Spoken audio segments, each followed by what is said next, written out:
Is there any message you'd like to express to taxpayers about what you're accused of? Retired state troopers facing questions. Charging false claim to employer. How do you plead? Not guilty. And criminal charges in court by claiming overtime shifts they never worked. But it turns out the scandal did not prevent them from pocketing a nice going-away present. How do you describe that? My reaction is that the public is being taken advantage of. Greg Sullivan with the Pioneer Institute is talking about large payouts for unused vacation and sick time. Commonwealth versus David Wilson. Take former Lieutenant David Wilson, who's facing federal and state criminal charges for stealing public funds. Charging false claim to employer. How do you plead? Not guilty. When Wilson abruptly retired while under investigation in March, the NBC10 Boston Investigators discovered he cashed out more than 10 weeks of vacation and 418 unused sick days. His check from the state, $80,000. It's crazy. It shouldn't happen. In your mind, this is a loophole that needs to be closed. This is a loophole where someone can rush in during the course of the investigation and take the money.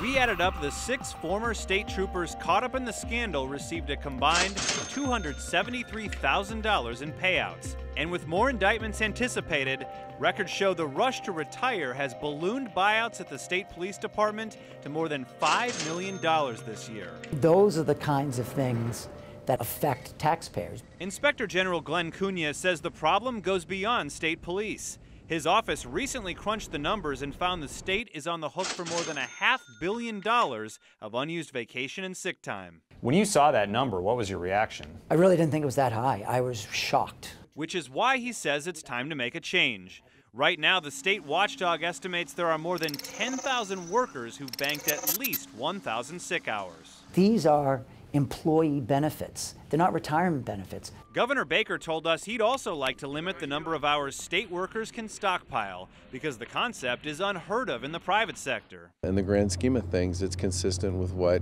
sort of the people who pay the bills have. The NBC10 Boston investigators learned fired public employees don't get the sick time payouts. So we asked about the troopers and whether public employees should be able to quickly cash out while they're under investigation. Should there be a mechanism in place that withholds those payments until those investigations are complete? If people are found guilty, as I said before, I don't believe they should get their pensions, and I think it's perfectly appropriate to incorporate this into that conversation as well. If he's reelected, Baker tells me he plans to file legislation that would rein in unused sick time. You also heard the governor mention pensions. There's currently a law that strips those retirement benefits from convicted public employees, but there's nothing in place to refund taxpayers for these payouts. Ryan Kath, NECN.